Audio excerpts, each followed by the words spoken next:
বলে আপনাদের গ্রামের বল্টু কি করছে?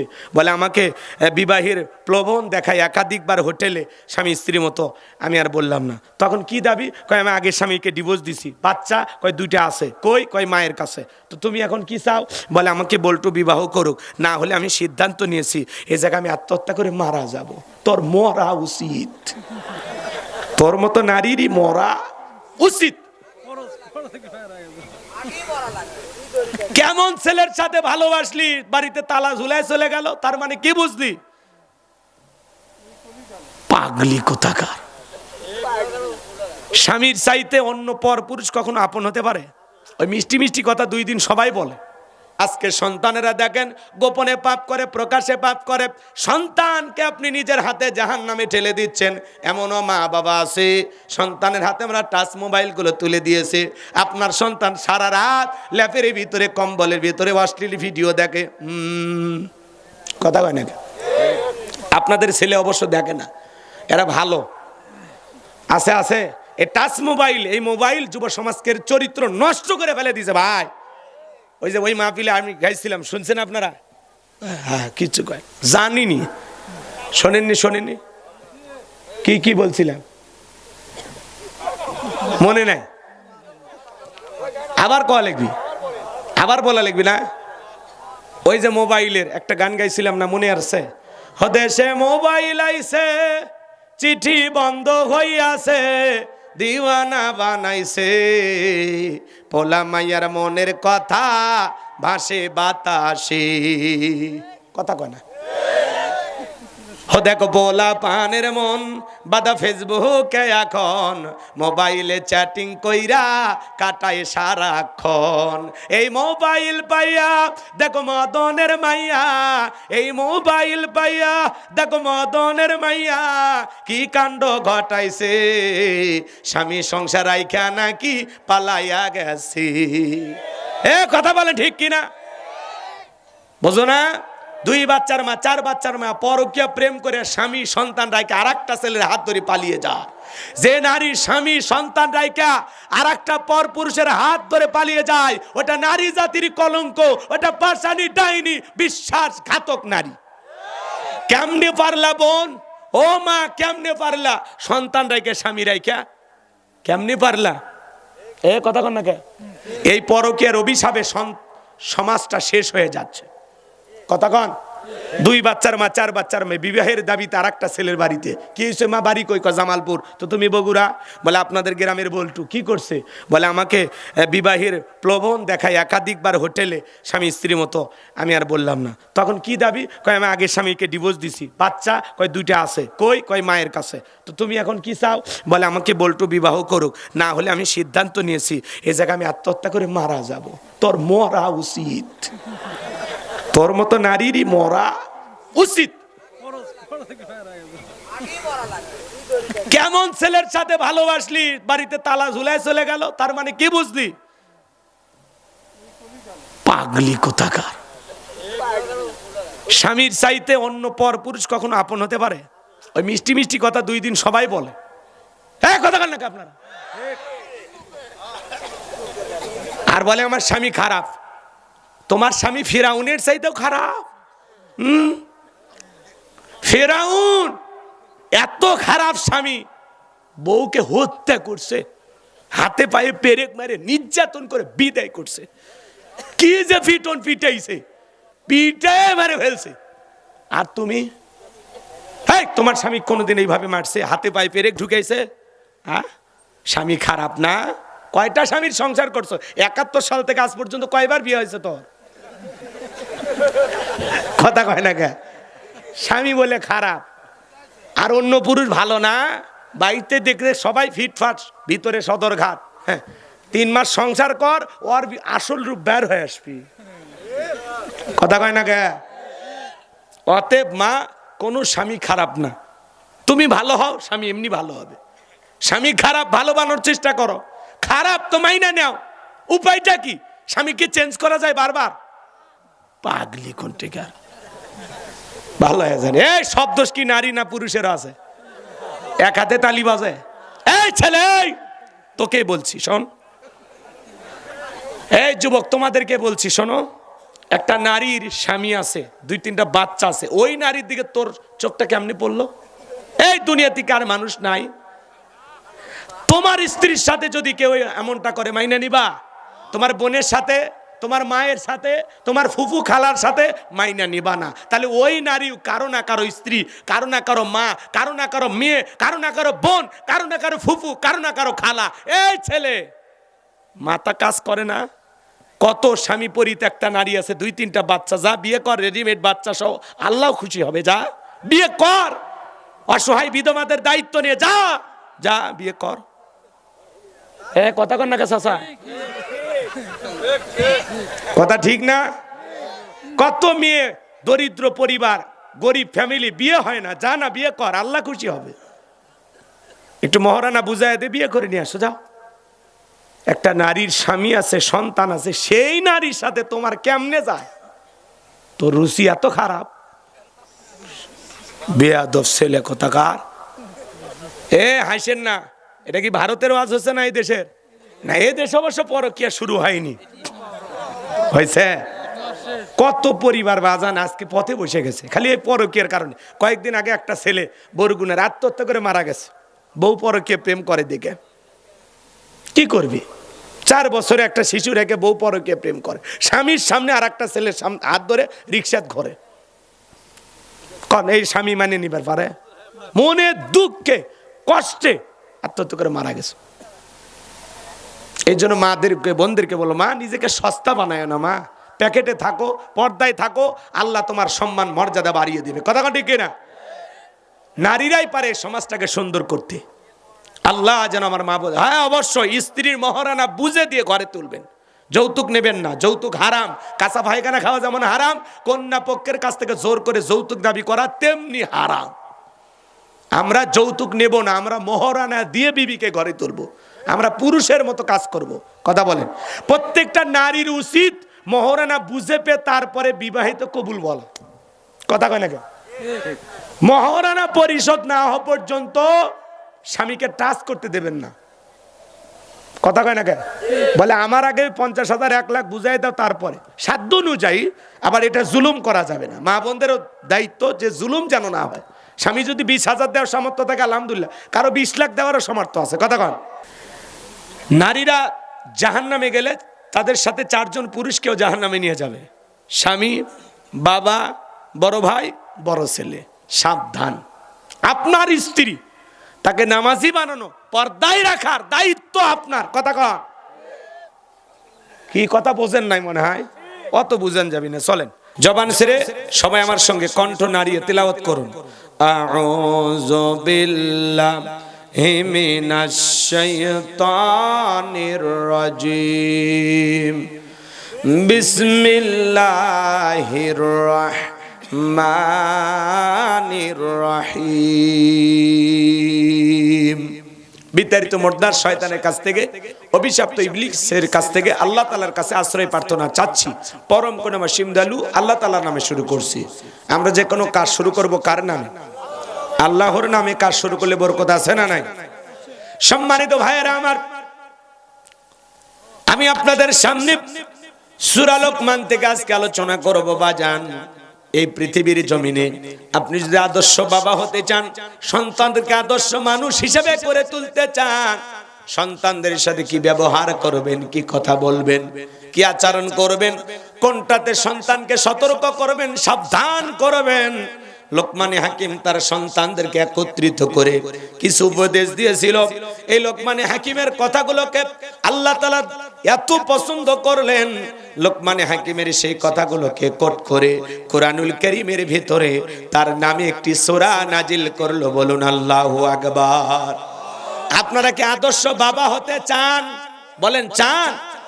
শোনেন, সন্তানকে যদি আদর্শ সন্তান হিসেবে গড়ে তুলতে চান, আপনি যদি আদর্শ মানুষ হিসেবে গড়ে তুলতে চান, আপনি যদি আদর্শ বাবা হতে চান, সন্তানকে আদর্শ সন্তান হিসেবে গড়ে তুলতে চান, তাহলে লোকমানে হাকিম তার সন্তানদেরকে যে 12টি উপদেশ দিয়েছিলেন, প্রত্যেকটা বাবার উচিত সন্তানকে 12টি উপদেশ দেয়া। কথা বলেন ঠিক কিনা? এবার শোনেন, মন দিয়ে কথাগুলো শুনবেন। লোকমানে হাকিমের চেহারা ছিল কালো, লোকটা ছিল খাটো, ঠোঁটগুলো ছিল মোটা, অন্তরটা ছিল এতটাই ভালো, তার জবানের কথাগুলো আল্লাহর কাছে এতটাই পছন্দ হলো, আল্লাহ তাআলা লোকমানে হাকিমকে স্মরণীয় করে কিয়ামত পর্যন্ত মানুষের কাছে রেখে দিল। বলুন আল্লাহু আকবার। এজন্য চেহারা সুন্দর হইলে যে আপনি এগিয়ে যাবেন এমনটা না, অনেক কালো মানুষও এগিয়ে যেতে পারে গুণের কারণে। কথা কয় না কেন? কথা বোঝেন? এই লোকমানে হাকিম ছিল একজন রাখাল, কৃতদাস, মানুষের বাড়িতে ছাগল চড়াইতো। একজন রাখাল ছাগল চড়াইতো, সেই মানুষকে আল্লাহ ভালোবেসে কোন জায়গায় মর্যাদা দিলেন চিন্তা করা যায়? তাহলে আপনি আমিও যদি লোকমানে হাকিমের মতো মালিকের দাসত্ব আর গোলামি সঠিকভাবে করতে পারি, আপনার আমার সম্মান মর্যাদা বাড়িয়ে দিবেন তিনি কে? এই জন্য আল্লাহ রাব্বুল আলামিন বলেন, ওয়ালাকাদ আতাইনা লুকমানাল হিকমাতা আনিশকুর লিল্লাহ ওয়া মান ইয়াশকুর ফাইন্নামা ইয়াশকুরু লিনাফসিহি ওয়া মান কাফারা ফাইন্নাল্লাহা গানিয়্যুন হামিদ। আল্লাহ রাব্বুল আলামিন বলেন, আমি লোকমানে হাকিমকে হিকমত দিয়েছিলাম, জ্ঞান দিয়েছিলাম এবং বলেছিলাম লোকমান তুমি আমার শুকরিয়া আদায় করো। লোকমানে হাকিম আল্লাহ তাআলার শুকরিয়া আদায় করেছিলেন, আল্লাহ তাআলার কৃতজ্ঞতা আদায় করেছিলেন। এতে লোকমানে হাকিমের সম্মান মর্যাদা কমেছে না আল্লাহ বাড়িয়ে দিয়েছে? এরপরে আল্লাহ রাব্বুল আলামিন বলেন, যে শুকরিয়া আদায় করে সে তার নিজের জন্য আদায় করে, আর যারা শুকরিয়া আদায় করে না তাদের জেনে রাখা উচিত আমি আল্লাহ অমুখাপেক্ষী, আমি আল্লাহ নিজেই প্রশংসিত। বলুন সুবহানাল্লাহ। তার মানে কি বুঝলেন আমার ভাইয়েরা? লোকমানে হাকিম আল্লাহ তাআলার শুকরিয়া আদায় করার কারণে আল্লাহ তার মর্যাদা বাড়িয়ে দিয়েছেন। আপনি আমিও যদি আল্লাহ তাআলার শুকরিয়া আদায় করি, আল্লাহ তাআলা আপনার আমার মর্যাদাও বাড়িয়ে দিবেন। এজন্য আল্লাহ বলতেছেন, যারা শুকরিয়া আদায় করে এতে তার নিজেদের লাভ, আমার আল্লাহর কোনো লাভ নাই। আর যারা শুকরিয়া আদায় করে না তাদের জেনে রাখা উচিত আল্লাহ অমুখাপেক্ষী, আল্লাহ কারো মুখাপেক্ষী নন। আল্লাহুস সামাদ, তিনি কারো মুখাপেক্ষী নন। আল্লাহু আকবার বলেন। আমরা সবাই তার মুখাপেক্ষী, তিনি কারো মুখাপেক্ষী নন। মনে থাকবে তো ইনশাআল্লাহ? প্রত্যেকটা কথা দলিল ভিত্তিক, আয়াত ভিত্তিক, মন দিয়ে শুনলে ভালো লাগবে। আর যদি বলেন না হুজুর একটু কানে হাত দেন, কিছু একটু বলেন, তাহলে সমস্যা।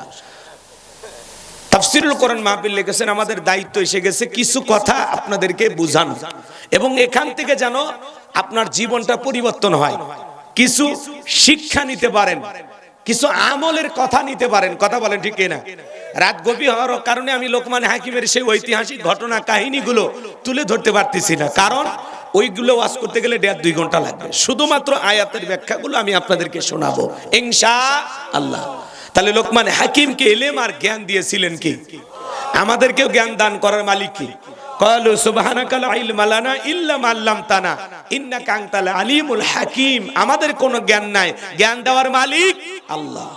লোকমানে হাকিমকে আল্লাহ তাআলা ইলম দিয়েছিলেন, জ্ঞান দিয়েছিলেন। সুবহানাল্লাহ বলেন। এই জন্য আমার ভাইয়েরা, তাম পৃথিবীর মানুষগুলো যদি আল্লাহকে আল্লাহ বলে ডাক দেয়, আমার আল্লাহর সম্মান মর্যাদা বাড়ে না। আবার তাম পৃথিবীর মানুষগুলো যদি আল্লাহকে আল্লাহ বলে না ডাক দেয়, আমার আল্লাহর সম্মান মর্যাদা কমে না। আপনি ডাকলেও আমার আল্লাহ আল্লাহ, না ডাকলেও আমার আল্লাহ আল্লাহ। কারণ 5 বছর পরে ভোট দিয়া নির্বাচন করে আল্লাহ হয় না। আচ্ছা, অমুসলিমেরা যে আল্লাহকে ডাকে না, তাতে কি আল্লাহর দিন থেকে আসে? তার মানে আপনি মুসলমান হয়ে যদি আল্লাহকে না ডাক দেন, এতে কি আমার আল্লাহর কোনো লাভ ক্ষতি আছে? মানে ডাকলে বান্দার লাভ, আল্লাহর কোনো লাভ নাই। না ডাকলে বান্দার লস, আল্লাহর কোনো লস নাই। কৃতজ্ঞতা আদায় করবেন, শুকরিয়া আদায় করবেন, আল্লাহর ইবাদত বندگی করবেন। আপনার এই নেক আমলের কারণে, আল্লাহর সাথে সম্পর্ক ভালো থাকার কারণে আপনার ঠিকানাটা হবে জান্নাতে। সুবহানাল্লাহ। আল্লাহকে ডাকবেন না, খাও দাও ফুর্তি করে, দুনিয়াটা মস্ত বড়।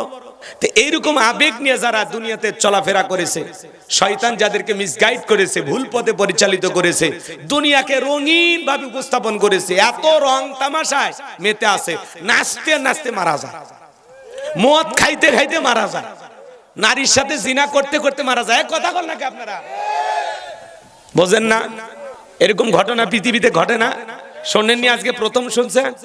বাছর চড়ে যাচ্ছে আর নাচতেছে, বক্স বাজাতে, আস্তে করে পড়ে গেছে, আর একটা গাড়ি এসে উপর দিয়ে একটু খালি ভর্তার মতো পিছে থুয়ে গেছে।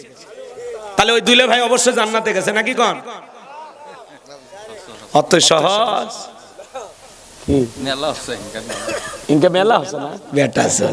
আমার ভাইয়েরা, গভীর মনোযোগ দিয়ে কথাগুলো শুনে যান বাজান, সময় লম্বা করার সুযোগ নাই। আমি শুধু আপনাদের উদ্দেশ্যে এতটুকু বলতে চাই, লোকমানে হাকিম আল্লাহ তাআলার শুকরিয়া আদায় করেছিলেন, এতে আল্লাহ তাআলা তার সম্মান মর্যাদা বাড়িয়ে দিয়েছেন। আমরাও যদি আল্লাহর নিয়ামত পাওয়ার পরে শুকরিয়া আদায় করি, আমার আল্লাহ বলেন লাইন শাকারতুম লাযিদান্নাকুম ওয়া লাইন কাফারতুম ইন্না আযাবি লাশাদীদ। নিয়ামত পাওয়ার পরে যারা শুকরিয়া আদায় করে, আমি আল্লাহ পাক তাদের নিয়ামতগুলোকে বাড়ায় দেই। আর যারা নিয়ামত পাওয়ার পরে না শুকরিয়া আদায় করে, আমি আল্লাহ তাআলাদের নিয়ামতগুলোকে ছেনায়ে নেই। কেন আল্লাহর প্রশংসা আদায় করবেন না? কেন আল্লাহ তাআলাকে ডাকবেন না? আপনি নিজের অবস্থানে থেকে কেন খুশি না, কেন সন্তুষ্ট না? ভাই, কত মানুষ রেল স্টেশনে ঘুমায়, তার চাইতে আপনি ভালো নাই? বলেন নাই? রাস্তাঘাটে কত ভিক্ষুক দেখতে পান, আল্লাহ চাইলে কি ওই ভিক্ষুক আপনাকে আমাকে বানাইতে পারতো না? তো তাদের চাইতে কি আল্লাহ আমাদের ভালো রাখে নাই? পারস্যের কবি শেখ সাদী রহমতুল্লাহ আলাইহি পায়ে স্যান্ডেল নাই, মনটা বড় খারাপ, আর ডেকে বলে আল্লাহ আমি পারস্যের এত বড় কবি আর আমার পায়ে এক জোড়া জুতা নাই। আল্লাহর বান্দা পথ চলতে চলতে তাকায়া দেখে এই জমিনের মধ্যে এমন একজন আল্লাহর বান্দা বসে আছে যার দুটো পা নাই। চোখের পানি ছেড়ে দিয়া কাঁদলেন আর ডেকে বলে আল্লাহ আমার পায়ে জুতা নাই, মন খারাপ করেছি। এই জমিনে তোমার এমনও বান্দা আছে যার দুটো পা নাই, আল্লাহ তার সাথে আমারে ভালো রাখছো। এই কথা বলে সিজদায় লুটিয়ে পড়লেন। এই জন্য বাজান তাকায় দেখেন কত মানুষ দুইটা পা নাই, দুইটা হাত নাই। কুড়িগ্রাম জেলা একবার ওয়াজ করতে গেছিলাম, আমার আগে যিনি আলোচনা করেছিলেন অন্ধ হাফেজ সাহেব, একসাথে খাওয়া দাওয়া করতেছিলাম, হঠাৎ করে বিদ্যুৎ চলে গেল। আমি বললাম ভাই তাড়াতাড়ি আলোর ব্যবস্থা করেন, প্লেটে অনেক খাবার আছে। ওই অন্ধ হাফেজ সাহেব আবার হাতটা ধরে বলে হুজুর 52 বছরও হয়ে গেল আমার চোখে আলো নাই, বিদ্যুৎ নাই। ও হুজুর, আমার যে মা জন্ম দিয়েছে মাটা দেখতে কেমন আমি জানি না, আমার বাবা দেখতে কেমন আমি জানি না। ও হুজুর, বড় হওয়ার পরে মা বাবা বিয়ে করাইছে, বউটা দেখতে কেমন ফর্সা না কালা আমি জানি না। আল্লাহ অনেকগুলো সন্তান দিয়েছে, ছেলেগুলোর চেহারা কেমন আমি জানি না, মেয়েগুলোর চেহারা কেমন আমি জানি না। আল্লাহ দুনিয়ার জমিনে চোখের আলো দেয় নাই হুজুর, আমি মন খারাপ করি নাই। কিয়ামতের ময়দানে আল্লাহ তাআলা যেদিন আমার চোখের আলো ফেরায় দেবে, সেই দিন জানো সর্বপ্রথম আমি আমার চোখ দিয়ে আমার মালিক আল্লাহকে দেখতে পাই। একটা অন্ধ ব্যক্তির সান্ত্বনাটা কোথায়? আল্লাহ চাইলে আপনাকে আমাকে অন্ধ বানাইতে পারতেন, বোবা বানাইতে পারতেন, দুইটা হাত ছাড়া দুনিয়াতে পাঠাইতে পারতেন, দুইটা পা ছাড়া পাঠাইতে পারতেন, দুইটা চোখ ছাড়া পাঠাইতে পারতেন।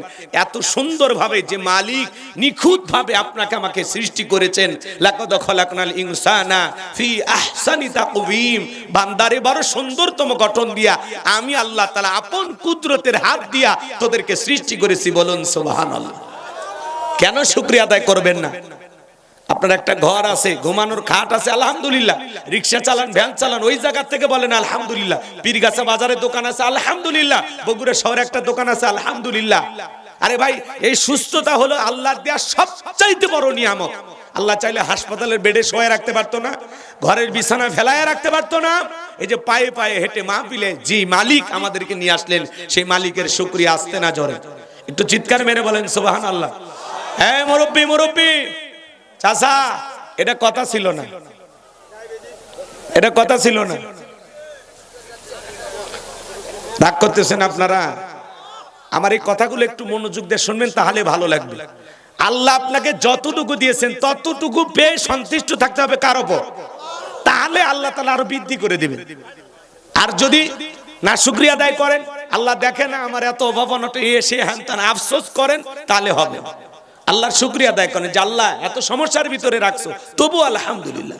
আপনাকে যখন জিজ্ঞেস করো ভাই কেমন আছেন, ভাই গরিবের থাকা না থাকা আমাকে হতভাগার কপাল ভাই, বলে লাভ আছে, অনেক সমস্যা, অনেক সমস্যা, এ আসি কোনো মতে আলহামদুলিল্লাহ। মানে সে আলহামদুলিল্লাহ বলে, কিন্তু সাত মাথা দিয়ে ঘুরে পীরগাছা আসার পরে কথা কয় না কে, তো এইরকম আলহামদুলিল্লাহ বলে লাভ নাই। আপনার জীবনে যত সমস্যা থাক সমাধান করে দিতে পারেন কি? তাহলে আপনি শুধু আপনার কণ্ঠ দিয়া যত সমস্যার ভিতরে থাকেন, সুখে থাকেন, দুঃখে থাকেন, খেয়ে থাকেন, না খেয়ে থাকেন, হাসপাতালে থাকেন আর বাড়িতে থাকেন, জবান দিয়ে যেন প্রথমে বের হয় আলহামদুলিল্লাহ। শত সমস্যার ভিতরে আল্লাহ আমাকে ভালো রেখেছেন, আলহামদুলিল্লাহ। কথা বলেন না কেন? আমার জাগিরদার, যার বাড়িতে আমি খেয়ে পড়াশোনা করেছি, ওনাকে মাঝে মাঝে ফোন দিই, বাবাজান কেমন আছেন? আলহামদুলিল্লাহ ভালো আছি। কোনো সমস্যা? ওই সমস্যা থাকলে তোমারে বলবো কেন? সমস্যা দিবেন যিনি, সমাধানও করে দিবেন তিনি। কি বিশ্বাস! আল্লাহু আকবার বলেন। তো ইমানদারের বিশ্বাসটা হলো এরকম হওয়া লাগবে। আপনি সৌদি আরব প্রবাসী, মালয়েশিয়া প্রবাসী, আলহামদুলিল্লাহ আলহামদুলিল্লাহ। নিজের অবস্থানে আল্লাহ যতটুকু দিয়েছেন আফসোস করবেন না, ততটুকু পেয়ে আল্লাহর শুকরিয়া আদায় করবেন। আল্লাহ যেন আমাদের বুঝ দান করুন। আল্লাহ চাইলে আপনাকে আমাকে হিজড়া বানাইতে পারতো না? কথা বলেন না কেন ভাই? আল্লাহ আমাকে আপনাকে পুরুষ বানাইছে, মহিলা বানাইছে, আলহামদুলিল্লাহ। আল্লাহ চাইলে তৃতীয় লিঙ্গের মানুষ বানাইতে পারতো। এই জায়গায় বসায়, এই যে মাহফিলে বসে আছেন, আলহামদুলিল্লাহ। এই মুহূর্তে কিছু লোক বসে টেলিভিশন দেখতেছে বা সিনেমা হলে সিনেমা দেখতেছে। কি মনে করেন ওরা ভালো জায়গা আছে না খারাপ জায়গা আছে? তাহলে বুঝে নেওয়া লাগবে আল্লাহ যে আপনাকে এই জান্নাতের বাগানে কবুল করেছেন, আজকের আলোচনা শুনে আমল করে জান্নাত পর্যন্ত আল্লাহ যেন আপনাদেরকে পৌঁছায় দেন। জোরে বলেন আমিন। তাহলে সব সময় প্রশংসা হবে কার? আপনি 2 বিঘা 4 বিঘা 5 বিঘা জমির মালিক, এই যে দেহের ভিতরে রং বেরঙের পোশাক, একেবারে উলঙ্গ হয়ে ল্যাংটা হয়ে পৃথিবীতে আসছিলাম, শরীরে কোনো পোশাক ছিল? তা আজকে আপনার এই শরীরের পোশাক কে দিয়েছেন? কার দেয়া দান? আজকে আপনি 2 বিঘা 5 বিঘা জমির মালিক, ব্যাংকে কোটি কোটি টাকা কে দিয়েছে? কে? জন্মের সময় টাকার বান্ডিল নিয়ে আসছিলেন, জমির দলিল নিয়ে আসছিলেন, তাহলে কেন আল্লাহর শুকরিয়া আদায় করবেন না?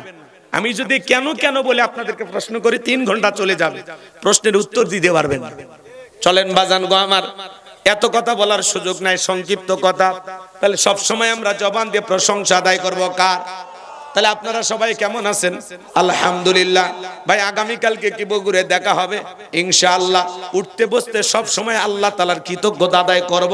জীবনের যত সমস্যায় পড়ি না কেন, কখন আমরা মহান মালিক আল্লাহকে ভুলে যাব না, এটা মাথায় রাখবেন তো ইনশাআল্লাহ।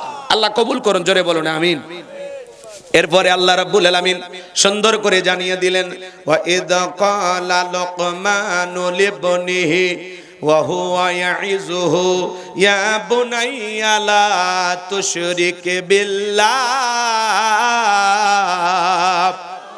ইন্নাশ শিরকা লাযুলমুন আযীম। আমার আল্লাহ তাআলা ডেকে বলেন, স্মরণ করো লোকমানে হাকিমের কথা। যখন লোকমানে হাকিম তার কলিজার টুকরা সন্তানদেরকে একত্রিত করে আদর করে সুন্দর করে ডেকে বলতেছেন, ইয়া বুনাইয়া, ইয়া বুনাইয়া, হে আমার বৎস, আমার কলিজার টুকরা সন্তান, হে আমার হৃদয়ের স্পন্দন। সন্তানকে কিভাবে ডাকবেন আল্লাহর কোরআন আপনাকে শিখাচ্ছে, বলুন সুবহানাল্লাহ। সন্তানকে কিভাবে ডাকতে হবে? ইয়া বুনাইয়া, হে আমার বৎস, হে আমার কলিজার টুকরা সন্তান, হে আমার হৃদয়ের স্পন্দন, হে আমার আব্বা জান। কথা বলেন না কেন? সন্তান আপনার কাছে হক পায় কয়টি জানেন? জানেন না তো? এগুলো আজ কখন মুখস্থ করবেন? এগুলো আজ মুখস্থ করার সময় নেই। সন্তান প্রত্যেকটা বাবা মার কাছ থেকে হক পাবে 12টি। জোরে বলেন কয়টি? সন্তানের 1 নাম্বার হক কি বলেন তো? রাগ করতেছেন আপনারা, আমার কথা বিরক্ত হচ্ছেন। সন্তানের 1 নাম্বার হক কি? সন্তান জন্মগ্রহণ করার সাথে সাথে একটা সেলফি তুলে ফেসবুকে পোস্ট করতে হবে, অনেক কষ্টের পরে বাবা হইলাম। সুবহানাল্লাহ বলবেন না? হ্যাঁ, প্রথমে ফেসবুকে ছবি পোস্ট করে, বাবা হইলাম, চাচু হইলাম, মামা হইলাম, ওই খালু হইলাম, ঠিক ঠিক এগুলো লেখে। আবার ওই মহিলার যদি খালা ফুফু থাকে, ওরা আবার লেখে খালা হইলাম, আন্টি হইলাম। বোঝেন না? আছে না? লেখে না?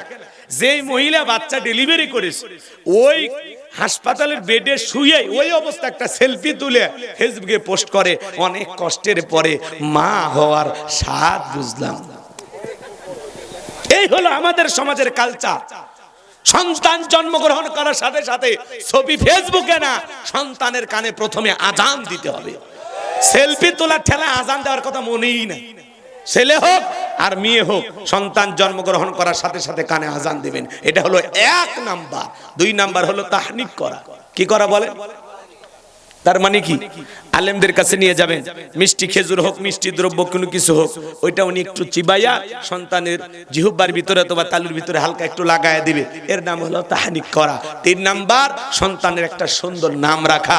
কি নাম রাখবেন? বল্টু না স্ক্রু, বুলেট, টায়ার, ফায়ার, কথা কয় না কে?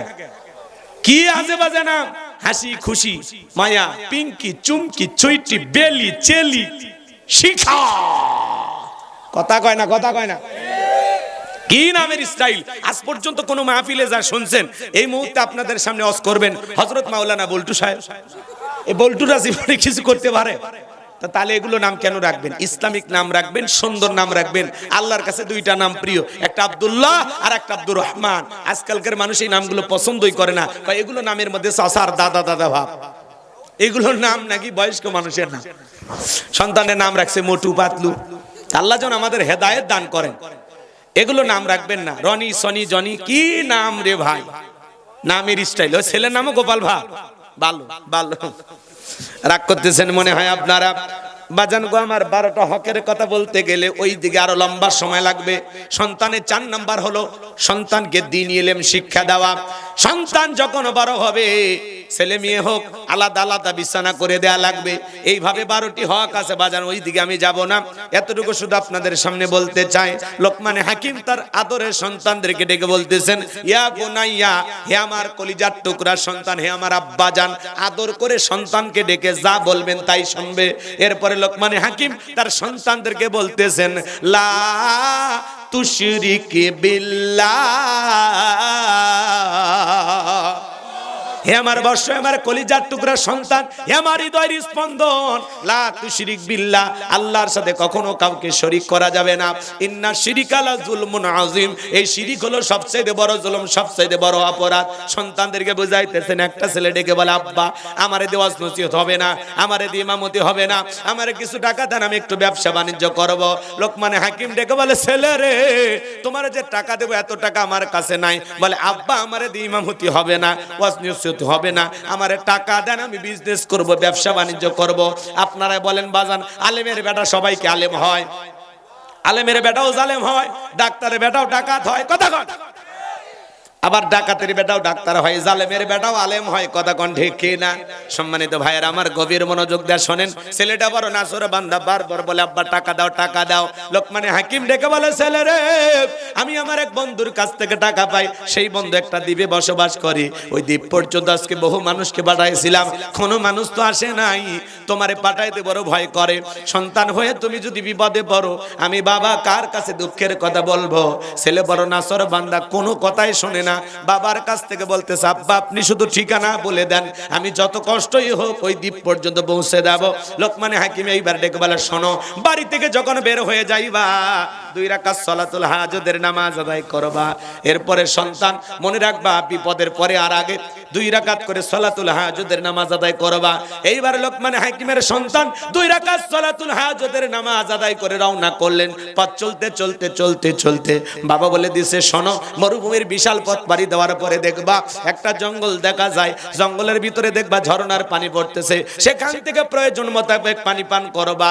খবরদার, সেখান থেকে পানি নেওয়ার পরে পেছন দিকে তাকায় দেখবা জঙ্গলটা নাই, খবরদার ভয় পাইবা না। এইবার সন্তান পানি পান করলেন, প্রয়োজন মোতাবেক পানি নিলেন। পথ চলতে চলতে পিছনে তাকায় দেখার জঙ্গলটা দেখা যায় না, বিশাল মরুভূমির পথ পাড়ি দিতে চলতে চলতে দেখেন বিশাল একটা বটবৃক্ষ। বাবা বলেছে, গাছের ছায়াশ্রয় নিলে বিপদ হতে পারে। গাছের গোড়া একটা মুরব্বী বসে আছে, ডেকে বলে, বাবা এই দিকে আসো। বলে, না যাওয়া যাবে না। বাবা বলেছে, আশ্রয় নিলে বিপদ হবে। বলে, কোনো সমস্যা নাই। তোমার বাবা কি বলে নাই, চলতি পথে একটা মুরব্বীর সাথে দেখা হবে, মুরব্বী যা বলবে তুমি তাই শুনবা। বলে, হ্যাঁ বলেছে। বলে, ভয় পাওয়ার কোনো কারণ নাই, তাহলে তুমি চলে আসো। এইবার লোকমানে হাকিমের সন্তান চলে গেল। বটবৃক্ষের ছায়া আশ্রয় নেওয়া মাত্রই ক্লান্ত শরীর মুহূর্তের মধ্যে ঘুম চলে আসলো। গাছের গোড়া থেকে বিষাক্ত সাপ বের হয়ে লোকমানে হাকিমের সন্তানটাকে সবল মারলো।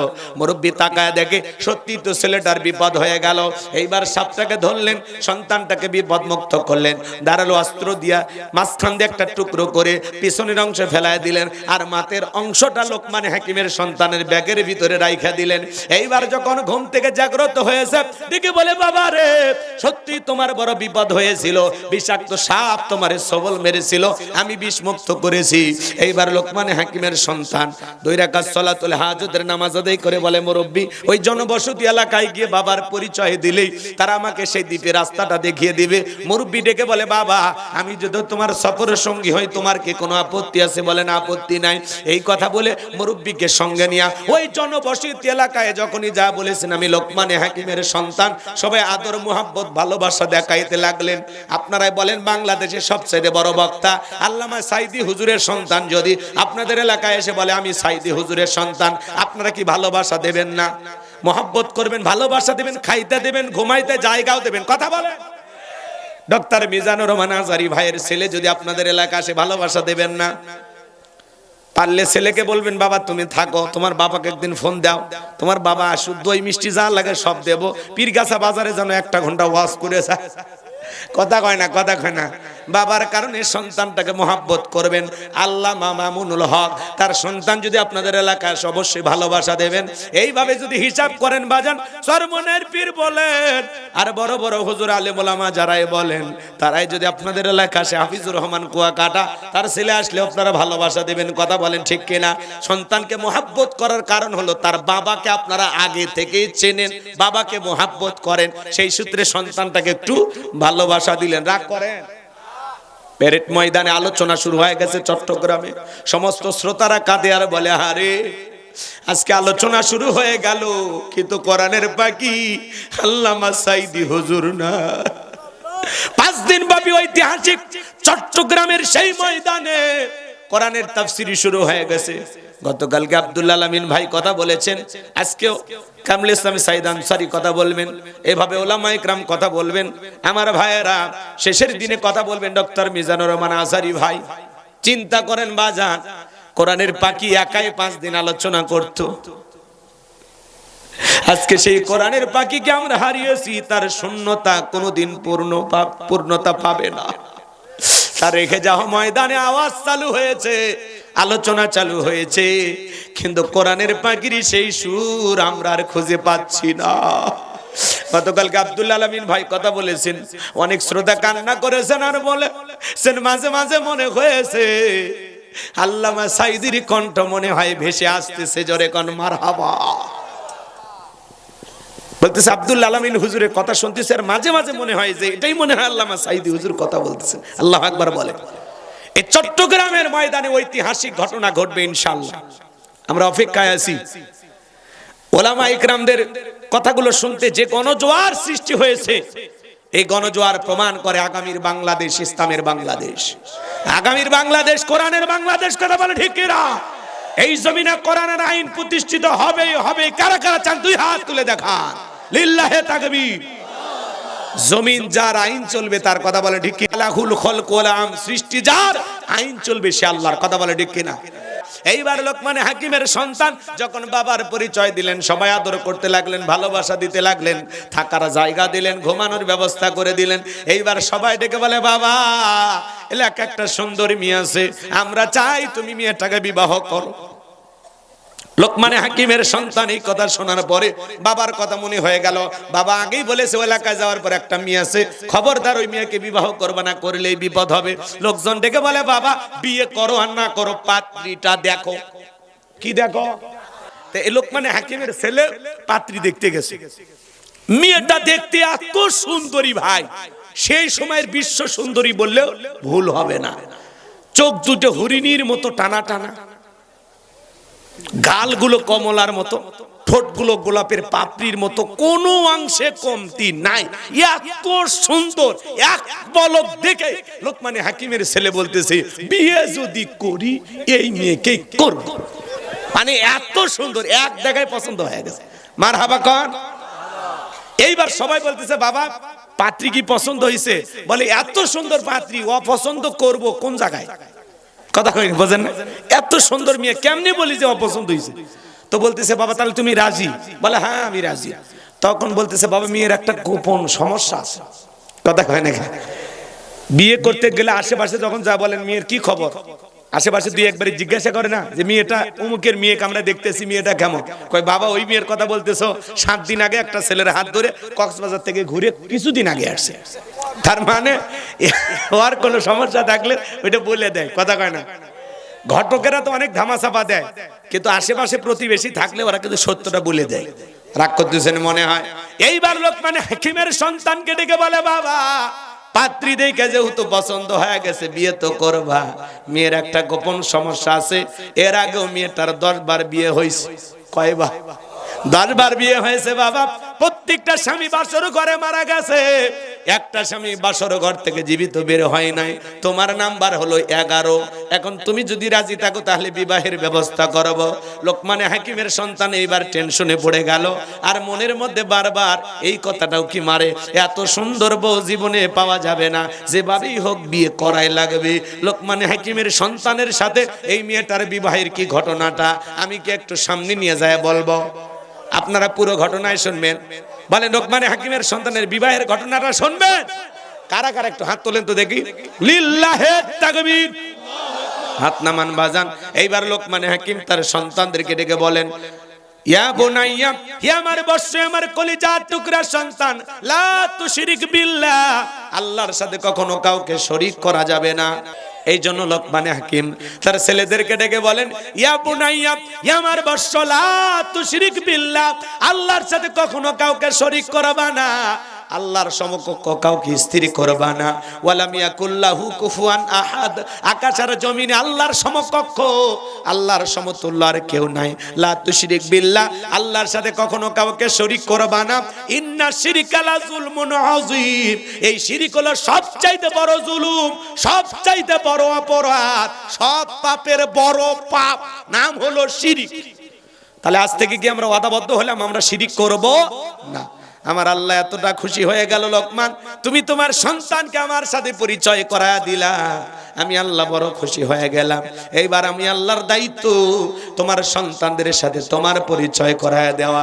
তখন আল্লাহ রাব্বুল আলামিন জানিয়ে দিলেন, ওয়া ওয়াসাইনাল ইনসানা বিওয়ালিদাইহি হামালাতুহু উম্মুহু ওয়াহানান আলা ওয়াহানিউ ওয়া ফিসালুহু ফি আমাইনি আনিশকুরলি ওয়া লিওয়ালিদাইক ইলাইয়াল মাসির।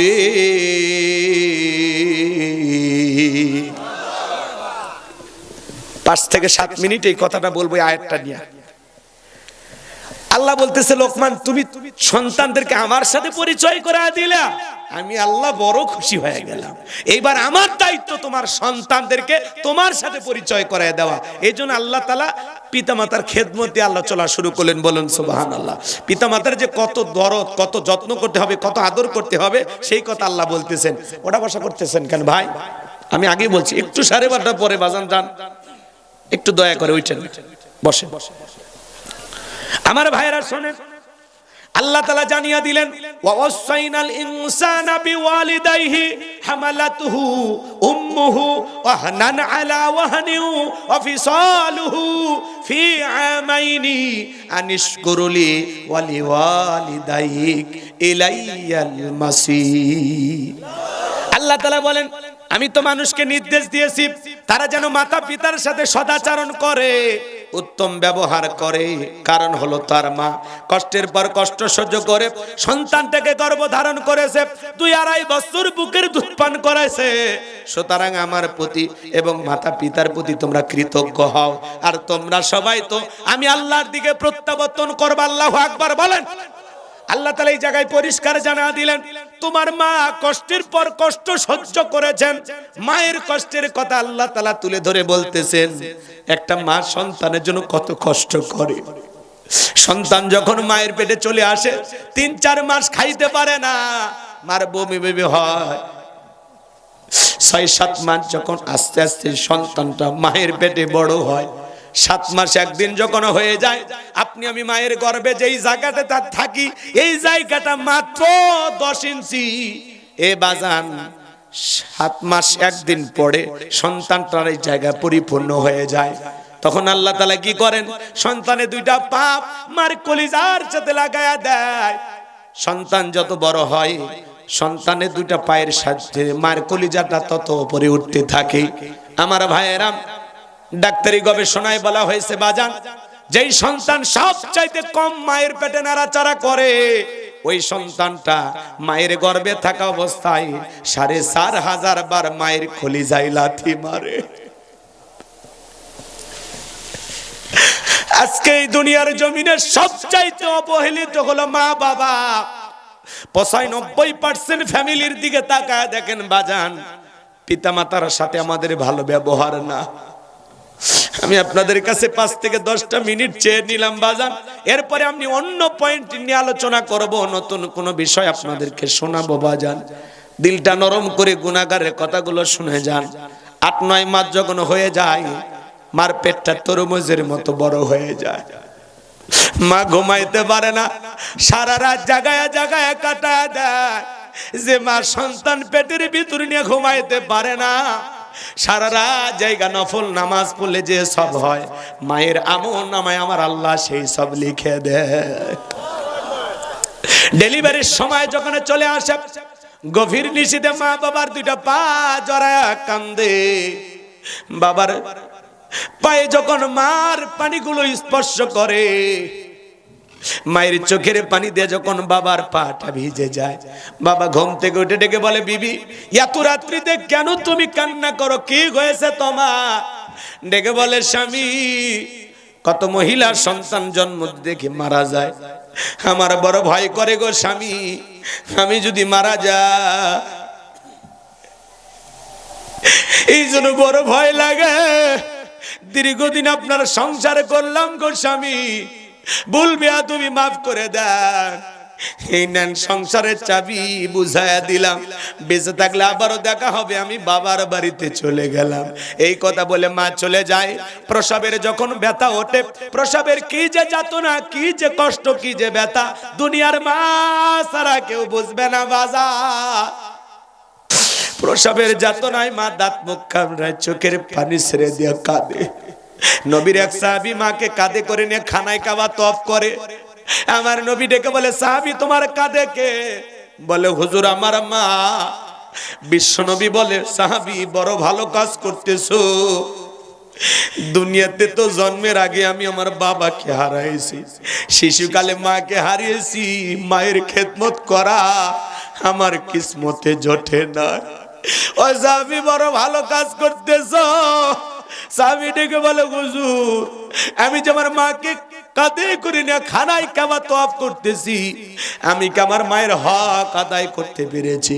বিশ্ব নবী ডেকে বলে, সাহাবী আল্লাহ যদি তোমাকে কিয়ামত পর্যন্ত হায়াত দেয়, আর তুমি যদি এমনি ভাবে মাকে নিয়ে খানায় কাবা তওয়াফ করো, তোমার মা তোমাকে জন্ম দেওয়ার সময় প্রসবের যাতনায় আ শব্দ করেছিল, ওই একটা আ শব্দের হক দুনিয়ার কোন সন্তান আদায় করতে পারবে না। এই জন্য বিশ্বনবী বলেন, হুমা জান্নাতুকা ওয়া নারুকা, তোমার পিতামাতাই তোমার বেহেশত, তোমার পিতামাতাই তোমার দোজখ। পিতামাতা খুশি, আরশের মালিক আল্লাহ খুশি। পিতামাতা বেজার, আরশের মালিক আল্লাহ বেজার। তুমি তো জানো না রে যুবক, একটা মা সন্তানের জন্য কতটা কষ্ট করতে পারে, মা সন্তানের জন্য কতটা স্যাক্রিফাইস করতে পারে। 2013 সাল পত্রিকা একটা কলম পড়েছিলাম, ছেলেটার নাম ছিল আব্দুল মালেক। ছোটবেলায় চোখ দিয়ে পুষ পড়ে, পানি পড়ে, চোখটা ঝাপসা হয়ে গেছে। দুঃখিনী মা সন্তানটাকে ডাক্তারের কাছে নিয়ে গেল। ডাক্তারটা চোখটা পরীক্ষা নিরীক্ষা করে বলে, আপা আপনার ছেলের চোখের যে অবস্থা, অপারেশন করা ছাড়া বিকল্প কোনো রাস্তা খোলা নাই। ডাক্তারকে ডেকে বলে, ভাই কেমন টাকা লাগবে? এমন একটা অ্যামাউন্টের কথা বলে দিল। দুঃখিনী মা কাঁদে আর বলে, ডাক্তার ভাই এত টাকা পাবো কোথায়? ছেলের তোর বাবা বেঁচে নাই, বড় হয়ে ছেলেটাও যদি অন্ধ হয়ে যায়, আমি মা আমার জীবনটা বড় অবহেলিত হয়ে যাবে, কি হবে আমার জীবনের, কার নিয়ে বাঁচবো? ও ডাক্তার ভাই, আমি মা যদি দুইটা চোখ আমার সন্তানের জন্য দিয়ে দেই, বলেন তো আমার সন্তান দেখতে পাবে কিনা? বলে, আপা এটাও সম্ভব। দুঃখিনী মা তখন দুইটা চোখ সন্তানের জন্য দিয়ে দিল বাজার। এই ছেলেটা আস্তে আস্তে বড় হতে লাগলো। পরীক্ষার সময় যখন পরীক্ষা দেবে, মা দুধের গ্লাস নিয়ে ছেলের সামনে চলে গেল। সন্তানটা ডেকে বলে, মা বেশি ঘন ঘন তুমি আমার সামনে আসবে না, তোমার চোখ দিয়ে পুষ পরে, পানি পরে, মা তোমার চোখের রোগটা আমার চোখেও পার হতে পারে। দুঃখিনী মা মনে বড় কষ্ট পাইলো, মনের ব্যথা মনে জমায় রাখলো, দুনিয়ার কাউরে কিছু বলল না। ছেলেটা যখন পরীক্ষা দিয়ে ভালো রেজাল্ট করেছে, চাকরির সন্ধানে ঢাকায় চলে গেল। ঢাকায় গিয়ে চাকরিও পেয়েছে, সুন্দরী নারী থেকে বিবাহ করেছে, কিন্তু গ্রামের বাড়িতে দুঃখিনী মা পড়ে আছে, মায়ের কোনো খবর নেই না। এইভাবে বছরের পর বছরে কেটে যায়। দুঃখিনী মা টেনশনে পড়ে গেল, এই দুনিয়ার জমিনে হয়তো আমি বেশি দিন বাঁচবো না, শরীরটা আমার ভালো যাচ্ছে না। এইবার মা অনেক কষ্ট করে বন্ধু বান্ধবের কাছ থেকে ঠিকানা সংগ্রহ করে ঢাকায় চলে আসলেন। ছেলের বাড়ির দরজায় যখন দারোয়ানকে পরিচয় দিলেন, আমি আব্দুল মালিকের মা, দারোয়ান গেটটা খুলে দিল। বাড়ির ভিতরে প্রবেশ করা মাত্রই সন্তান মাকে দেখা মাত্র দৌড়ে চলে আসছেন। এসে বলে, মা কেন তুমি আমার শ্বশুর বাড়িতে আসছো? মা শ্বশুর শাশুড়ি দেখলে পরিচয় দিতে পারবো না, বিবি দেখলেও পরিচয় দিতে পারবো না।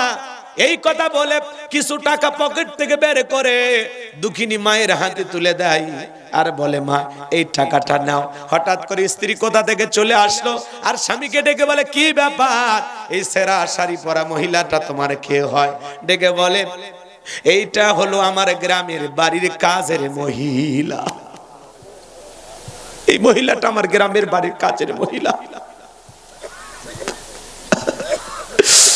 স্ত্রী যখন চলে গেল,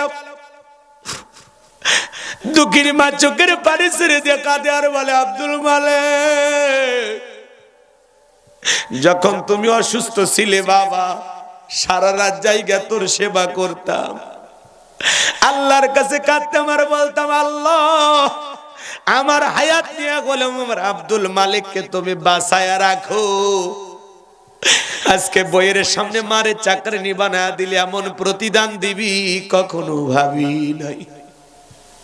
আমি তো তোর টাকা নিতে আসি নাই, আমি আসছিলাম তোর সোনা মুখটা দেখার জন্য, যার জন্য সোনার যৌবন কুরবানি করলাম, দ্বিতীয় বিবাহ করলাম না তোর মুখের দিকে তাকায়া। অন্য স্বামী যদি তোরে বাবার মতো স্নেহ না করে, তোরে যদি আমাকে আদর না করতে দেয়, এই জন্য তোর মুখের দিকে তাকাইয়া আমি বিবাহটা পর্যন্ত করি নাই।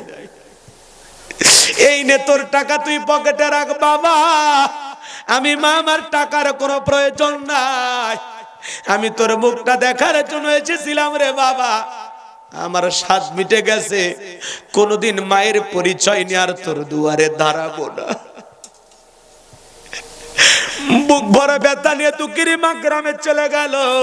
কিছুদিন পরে বিনা চিকিৎসায় মা যখন মারা গেল, ওই ছেলেটা চাকরির প্রমোশন এলাকায় চলে আসছে। হঠাৎ করে মায়ের কথা মনে হয়ে গেছে, দরজায় ডাক দেয়, মা ও মা দরজা খুলে দাও। মায়ের বসবাস করার খাঁচাটা পড়ে আছে, কিন্তু মা নামের পাখিটা উড়াল দিয়ে চলে গেছে। পাশের বাড়ির চাষির ঘুম ভেঙে গেছে, কে বা তুমি? মা মা বলে ডাক দাও। ছেলেটা বলে, চাষি আমারে চেনো না, আমি আব্দুল মালিক, আমার মা কোথায়? বলে, আসলি যখন বাবা, এত দেরি করে কেন আসলি? তোর মা তো কয়েক বছর আগে মারা গেছে, অন্ধকার কবরে চলে গেছে। ছেলেটা হাউমাউ করে কাঁদে আর বলে, চাচি এইটা কি শোনাইলেন? আমার মা বেঁচে নাই। বলে, না রে বাবা না। আব্দুল মালিক বলে, চাচি দেখা দেন না, আমার মার কবরটা কোথায়? যখন মার কবরটা দেখা দিয়েছে, মার কবরের মাটি ধরে হাউমাউ করে কাঁদে আর বলে, মা এত বড় বেয়াদবি করলাম, একটা বার ক্ষমা চাওয়ার সুযোগ দিলি না। আমার চাইতে বড় হতভাগা কপাল পরা সন্তান দুনিয়াতে কেউ নাই রে মা, আমারে মাফ করে দেশ মা। এই কথা বলে হাউমাউ করে কাঁদে আর কবরের মাটি গুলো নাড়ে আর বলে, মা আমার মতো কুলাঙ্গার সন্তান যেন দুনিয়ার কোন মায়ের গর্ভে না আসে। চাচি ডেকে বলে, বাবা এত কান্না কেন করো? কাঁদলে কি তোমার মা ফিরে আসবে? আব্দুল মালিক, আসো বাবা, আমার কাছে আসো। তোমার মা মৃত্যুর পূর্বে একখানা চিঠি লিখে গেছে, আর বলে গেছে কোনদিন যদি আব্দুল মালিক তার মায়ের কথা মনে পড়ে তার দুয়ারে আসে, মায়ের লেখা সে চিঠিটা আমার সন্তানের হাতে ধরায়া দিবা। এসো বাবা এসো, তোমার মায়ের লেখা সে চিঠিটা পড়ে দেখো। এ বগুড়ার যুবকেরা, যে মা 10 মাস 10 দিন গর্ভে ঠাই দিল, প্রসবের যাতনায় দাঁত মুখ কামড়াইল, ছোট্ট বালতির মতো এক বালতি রক্ত মা শরীর থেকে ঢেলে ফেলে দিল। কত মা জ্ঞান হারায় ফেলে। কিছুক্ষণ পরে যখন হুঁশ ফিরে পায়, দুঃখিনী মা সন্তানকে কোলে নিয়ে গালে মুখে চুমা খায়, বলে বাছা ধন, তোর মুখটা দেখার পরে আমি মা তোরে গর্ভে রাখার সব কষ্ট ভুলে গেলাম। হে যুবক, তুমি আমি যখন কথা বলতে পারতাম না, মুখে কোনো ভাষা ছিল না, ম্যা ম্যা বলে চিল্লাইতাম, ট্যাটু করতাম, কথা বলার কোনো ভাষা ছিল না। দুনিয়ার কোনো মানুষ তোমার আমার কষ্ট বুঝতো না।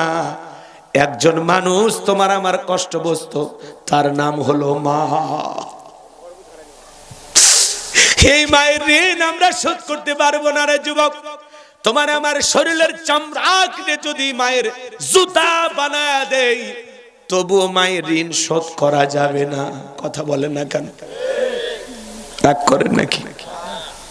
মা যে কত বড় নিয়ামত, কেমনে বোঝাবো রে যুবক? যে মায়া তো কষ্ট করলো আমাদের জন্য, সেই মা বাবার মনে কখনো কষ্ট দিবা না।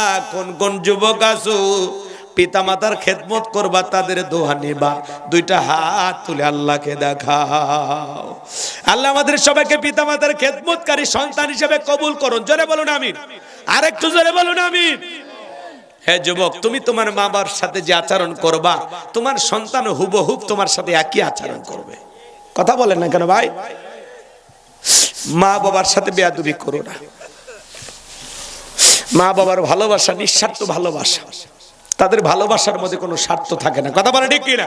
ভাসিয়া যাত নাই কাদিয়া আনলে মাগো আমায় দুনিয়ায়, তোমার ঋণ আমি কি দিয়ে শোধাই মাগো, তোমার ঋণ আমি কি দিয়ে শোধাই। দেখেছি পৃথিবীতে প্রথম মায়ের মুখ, পেয়েছি ভালোবাসায় পূর্ণ মায়ের বুক। বলতে পারি না কথা, মা বোঝে আমার ব্যথা, তাই তো রেখেছো মা বুকেতে জড়ায়। তোমার ঋণ আমি কি দিয়ে শোধাই মাগো, তোমার ঋণ আমি কি দিয়ে শোধাই। কখনো গভীর রাতে উঠলে আমি কেঁদে, বুকে মা শক্ত করে রাখতো আমায় বেঁধে। তোমার এই দুধের দাম কে দেবে প্রতিদান, এই দুনিয়ায় মাগো আজ মেলে নাই। তোমার ঋণ আমি কি দিয়ে শোধাই মাগো, তোমার ঋণ আমি কি দিয়ে শোধাই। মারহাবা কম কষ্ট হয়। হে যুবক, বউ পাইয়া পাগল হয়ে না। বইয়ের ভালোবাসা বইয়ের কাছে, মায়ের ভালোবাসা মায়ের কাছে। দুইটা নারী তোমার জীবনের দামি। কথা কয় না কেন? মা হলো জননী, আরেকজন হলো সহধর্মিনী। দুইটা নারীরই মূল্যায়ন করতে হবে, কারো প্রতি অবহেলা করার সুযোগ নাই, ব্যালেন্স করে চলতে হবে। বউ যতই বোঝা, বইয়ের কথা শুনে কখনো মাকে কষ্ট দেয়া যাবে না। আবার মায়ের কথা শুনে বউকে কখনো বিচারে কাঠ গড়ায় দাঁড় করানো যাবে না। দুইজনের কথা শুনবা, বুঝবা, চিন্তা ভাবনা করবা, এরপরে সামনে আগাইবা। এরপরে আল্লাহ রাব্বুল আলামিন জানিয়ে দিলেন, লোকমানে হাকিম তার কলিজার টুকরা সন্তানদেরকে বলতেছেন, ইয়া বুনাইয়া ইন্নাহা ইন তাকু মিসকালা হাববাতিন মিন খারদালিন ফাতাকুন ফি সাখরাতিন আও ফিস সামাওয়াতি আও ফিল আরদি ইয়াতি বিহাল্লাহ ইন্নাল্লাহা লাতীফুন খবীর। লোকমান হাকিম ডেকে বলেন, হে আমার বৎস, হে আমার কলিজার টুকরা সন্তান, তুমি যদি সরিষার দানার পরিমাণও কোনো কিছু করব, যদি সেটা থাকে শিলা গর্ভে অথবা আকাশে কিংবা মাটির নিচে, আল্লাহ তাআলা এইটাও হাজিরি করবেন। আল্লাহ সূক্ষ্মদর্শী, সর্ববিষয়ে তিনি খবর রাখেন। বলেন আল্লাহু আকবার। সন্তানকে বুঝাইতেছে, বাবা তুমি যদি সরিষার দানার পরিমাণে ভালো কিছু করো, ওইটাও আল্লাহ তাআলা হাজিরি করবেন তোমার আমল নামায়। আবার তুমি যদি সরিষার দানার পরিমাণ মন্দ কিছু করো, ওইটাও আল্লাহ তাআলা হাজিরি করবেন তোমার আমল নামায়। এজন্য আল্লাহ বলেন, ফামাইয়া আমাল মিসকালা যাররাতিন খায়রান ইয়ারা ওয়া মাইয়া আমাল মিসকালা যাররাতিন শাররান ইয়ারা। বান্দারে তুমি যদি যাররা পরিমাণ অনুপরিমাণে নেক আমল করো, ওইটাও তোমার আমল নামায় লিপিবদ্ধ করা হবে। আবার তুমি যদি যাররা পরিমাণ অনুপরিমাণে বদ আমল করো, ওইটাও তোমার আমল নামায় লিপিবদ্ধ করা হবে। এজন্য যুবক, তুমি জীবনে যা করবা, দিনের আলোতে রাতের আধারে গোপনে প্রকাশে সব রেকর্ড করা হচ্ছে। মায়াল ফিজু মিন কাউলিন ইল্লা লাদাইহি রাকিবুন আতিদ। বান্দা এমন কোন কথা বলে না, এমন কোন কর্মকাণ্ড করে না যা রেকর্ড করার জন্য আবার ফেরেশতারা নাই। মনে করো না জঙ্গল প্রেম করার জন্য মঙ্গল, জঙ্গলে কেউ না দেখলে একজন দেখেন, তিনি কে? আপনার ছেলে কারো পুকুর থেকে মাছ চুরি করে নিয়ে আসছে, আপনি খুশি হয়ে বলে দিলেন, বাবারে 2 মাসের বাজার বাঁচায়া দিলি। কারো গাছ থেকে আম চুরি করে নিয়ে আসছে, খুশি হয়ে গেলেন যে আমি কারো পাতা ছেঁড়ার সাহস পাইনি, আর আমার ছেলে আম ছিঁড়ে আনলো। এটা দেখে খুশি হওয়ার কিছু নাই, বরং এখান থেকে সন্তানকে শুধরাই দিতে হবে, সাবধান করতে হবে। বাবা কারো গাছের ফল ছিঁড়ে আনবি না, কারো পুকুরের মাছ চুরি করবি না। বন্ধু বান্ধবের সাথে পড়াশোনা করে কলম খাতা চুরি করে নিয়ে আসে, ছেলেটাকে বুঝাবেন, বাবা তোমাকে পড়তে পাঠাইছি, কারো কলম খাতা চুরি করতে পাঠাই নাই। ছোট ছোট ভুলগুলো আজকে সংশোধন করে দিলে ভবিষ্যতে বড় ভুল আর করবে না। এই ছোট ছোট ত্রুটিগুলো ধরায় দিতে হবে। কথা বোঝেন নাকি? আর আপনার ছেলে মেয়ে আপনার সামনে টেলিভিশন দেখে, নাচ গান দেখে, হই হুল্লার করে, আপনি এমন অভিভাবক হয়ে গেছেন, সন্তানদের আদব কায়দা শিক্ষা দেন না। কথা বলেন না কেন? এই যে ইবতেদায়ী মাদ্রাসার জন্য যে সমস্ত শিক্ষকেরা আন্দোলন করেছেন, আলহামদুলিল্লাহ তাদের দাবি মেনে নেওয়া হয়েছে, মারহাবা বলেন। অচিরে তাদেরকেও জাতীয়করণ করা হবে, মারহাবা কন। তাদেরও বেতন ভাতা হবে, তাদেরও ভাগ্য খুলে যাবে। এই আনন্দে শিক্ষকের আত্মহারা হয়েছেন, কেউ সিজদায় লুটিয়ে পড়েছেন, কেউ চোখের পানি ছেড়ে কান্নাকাটি করতেছেন, কেউ বলতেছেন আল্লাহ রহম করেছেন যে আমরা কয়েকদিন আন্দোলন করলাম, আলহামদুলিল্লাহ আল্লাহ দয়া করেছেন, আমাদের দিকে মুখ তুলে তাকাইছেন। তা আমরা বলতে চাই যে শিক্ষকদের উপরে মারপিট করা হলো, আলহামদুলিল্লাহ তাদের দাবি আপনারা মেনে নিলেন, তাহলে এই নাটকটা করার কোনো দরকার ছিল না। কথা বোঝেন নাই?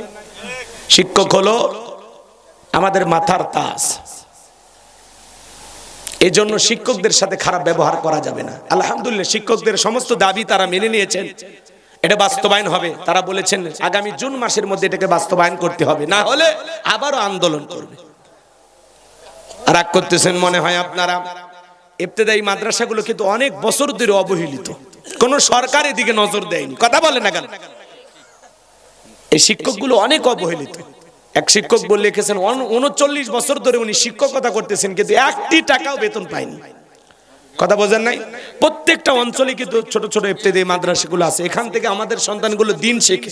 কথা বলেন এখন, এই মাদ্রাসাগুলোর একটু নজর দেওয়ার দরকার আছে না? না, আল্লাহ যেন এই প্রতিষ্ঠানগুলো কবুল করেন, প্রতিষ্ঠানদের ওস্তাদ শিক্ষক ছাত্র ছাত্রী সবাইকে কবুল করেন, চিল্লা বলুন আমিন। এবং বর্তমান শিক্ষা মন্ত্রণালয় থেকে তাদের যে দাবি মেনে নেওয়া হয়েছে, আমরা এই আজকের মাহফিল থেকে শিক্ষা মন্ত্রণালয় যারা দায়িত্ব পেয়েছেন তাদেরকে আমরা স্যালুট জানাই, তাদেরকে অভিনন্দন জানাই যে আপনারা উত্তম একটা সিদ্ধান্ত নিয়েছেন, আল্লাহ কবুল করেন। জোরে বলেন আমিন। কষ্ট হয়, কষ্ট হয় ভাই। সম্মানিত ভাইয়েরা আমার, তাহলে সন্তানদেরকে বোঝাইতে হবে, ইয়া বুনাইয়া আকিমিস সালাহ, হে আমার বর্ষ, আমার কলিজার টুকরা সন্তান, সালাত কায়েম করো, সালাত কায়েম করো। কোন বাবা যদি ছেলের হাত ধরে বলে আব্বা জান চলো মসজিদে নিয়ে যায়, পৃথিবীর সফল বাবা তারা ছেলের হাত ধরে মসজিদে নিয়ে যায় যারা। সন্তানদেরকে মসজিদ মুখী বানাবেন, ছেলে কুচিঙ্গে না গেলে মাও বকে, বাবাও বকে, টাকা দিয়া পড়াশোনা করানো হয়, কেন কোচিংয়ে গেলি না, আছে না নাই? কিন্তু ছেলেটা যখন আসর মাগরিব এশা ফজরে মসজিদে যায় না, কোনো মা বাবা ধমক দেয় না। এরকম মা বাবা হলে কিন্তু আপনি নিজে আপনার সন্তানটাকে জাহান্নামের দিকে ধাবিত করতেছেন। কথা বলেন ঠিক কি না? সূরা তাহরিমের 6 নম্বর আয়াতে আল্লাহ বলেছেন, হে ইমানদারগণ, নিজেরাও জাহান্নামের আগুন থেকে বাঁচো, তোমার আহাল পরিবার পরিজন যারা আছে তাদেরকেও জাহান্নামের আগুন থেকে বাঁচানোর চেষ্টা করো। আপনার উচিত আপনার পরিবারের 4 জন সদস্য হলে 4 জনকে নামাজি বানানো। বউকে নামাজি বানাবেন। বিবি, তোরে শুধু দুনিয়াতে চাই না রে সোনা, আমি চাই জান্নাতেও তোর সাথে হবে আমার 16 আনা। ভালোবাসায় হবে ভরপুর, কেটে যাবে সময়, কোনোদিন তোর অভাব আমি বুঝবো না। আপনার বিবির চেহারা দুনিয়াতে একটু খারাপ হতে পারে, কালো হতে পারে, নাকটা একটু বেঁকা হতে পারে, পাটা ফাটা হতে পারে, খুব বেশি চেহারাতে গ্ল্যামার না থাকতে পারে, খুব বেশি সৌন্দর্য না থাকতে পারে, কিন্তু আপনার বিবি যদি জান্নাতে যায়, স্বামী স্ত্রী 2 জনকে যদি আল্লাহ জান্নাত দেয়, আপনার বিবিকে আল্লাহ তাআলা জান্নাতি হুরদের চাইতেও কয়েক কোটি গুণ বেশি সুন্দরী বানায়া দেবে। এক নজর দেখার পরে পলকের পলক বছরের পর বছর কেটে যাবে, কখনো ভাবতেই পারবেন না আল্লাহ আপনার বিবিকে এত সুন্দর বানায়া দেবে। এজন্য দুনিয়ার কয় বছর কোনো মতে কেটে যাবে, জান্নাতে তো সুন্দরী বাচ্চা, তো অতএব মাইনে নেন। কথা কয় না, বিবিকে নামাজি বানাবেন। ইয়া বুনাইয়া কিমিস সালাহ, হে আমার বর্ষ আমার কলিজার টুকরা সন্তান, সালাত কায়েম করো, নামাজ আদায় করো। ছোট ছোট বাচ্চাদেরকে মসজিদমুখী বানাবেন। শুধু মসজিদের উন্নয়ন করবে, মাহফিল করলে হবে না। মুসল্লি কিভাবে বাড়বে তার উপর আমার শুনে চলা লাগবে। ছোট ছোট বাচ্চা মসজিদে আসলে চকলেট দেবেন। কি দেবেন? 40 দিন যারা জামাতের সহিত নামাজ আদায় করবে, 40 দিন পরে তাদেরকে সাইকেল গিফট দিবেন, দামি দামি উপহার দিবেন। তাহলে দেখবেন আজকের শিশু আগামীর বাংলাদেশ, ভবিষ্যৎ প্রজন্ম হবে নামাজি। আল্লাহ কবুল করেন। এরপরে সন্তানকে লোকমানে হাকিম বলতেছেন, ওয়া আমরু বিল মারুফ, সৎ কাজের আদেশ দেবা, নিজেও ভালো কাজ করবা, মানুষদেরকেও ভালো কাজের দিকে আহ্বান করবা। ওয়ানহা আনিল মুনকার, অসৎ কাজ থেকে নিজেও বিরত থাকবা, মানুষকেও বিরত রাখবা। নিজে অন্যায় করবা না, মানুষকে অন্যায় করতে দিবা না। ওয়াসবির আলা মা আসাবাক, বিপদ আপদ মুসিবত আসলে সবর করবা, ধৈর্য ধারণ করবা। এই কাজগুলো করতে গেলে অনেক ধৈর্য ধারণ করতে হবে, এটাই তো দৃঢ় সংকল্পের কাজ। সন্তানকে সুন্দর করে বোঝায় দিলেন। এরপরে বলতেছেন, ওয়ালা তুসাইর খাদ্দাকা লিন-নাসি ওয়ালা তামশি ফিল আরদি মারহা, ও আমার সন্তান, মানুষকে কখনো তুচ্ছ তাচ্ছিল্য করবা না, অবজ্ঞা অবহেলা করবা না। কেউ মোটা যদি হয়, দুর্বল চিকন লোকটাকে দেখে অবহেলা করবেন না। কেউ সুন্দর হলে কালোকে দেখে অবহেলা করা যাবে না। ধনী হলে গরিবকে দেখে অবহেলা করা যাবে না। ছোট ছোট সন্তানদেরকে শিখাবেন, বাবা ড্রাইভারকে টাকার মালিক হয়ে গেলে এমন ব্যবহার করি। সন্তানকে বলে, এই ছোট লোক ড্রাইভারের সাথে কেন কথা বললি, এই দারোয়ানের সাথে কেন কথা, ওরা ছোট লোক না, ওরা নিচু জাতের মানুষ না, ওদের সাথে আমাদের যায়, আয় আয়, কথা কয় না। এই যে ছোটবেলার সন্তানদেরকে মানুষের সাথে মিশতে দেয় না, সুন্দর আচরণ শিখায় না। এই জন্য এই সন্তানগুলো বেশি শিক্ষিত হয়ে, বেশি বড় হয়ে পিতামাতাকে ওই দারোয়ানের মতো বয়সে, ওই বয়সে যে দারোয়ানের মতো মনে হয়, কথা কয় না, বয়স্ক লাগে না, তখন মনে করে ওই যে ছোটবেলায় মা বাবা শিখাইছে, ওই জন্য ওই মা বাবাকে বৃদ্ধাশ্রমে পাঠায় দেয়। সন্তানকে মানুষ বানাইতে হলে আগে ব্যবহার শিখান। এদিক গরু পেট থেকে জন্ম নিলে গরুর বাচ্চা, মানুষের পেট থেকে জন্ম নিলে মানুষের বাচ্চা হয় না। ওকে মানুষের মতো মানুষ হিসেবে তৈরি করা লাগে, গড়ে তুলতে হয়। কথা কয়, ভেজাল আছে কথার মধ্যে, আমার ভেজাল আছে। সন্তানকে অহংকার শিখাবেন না, তুচ্ছ তাচ্ছিল্য করা শিখাবেন না।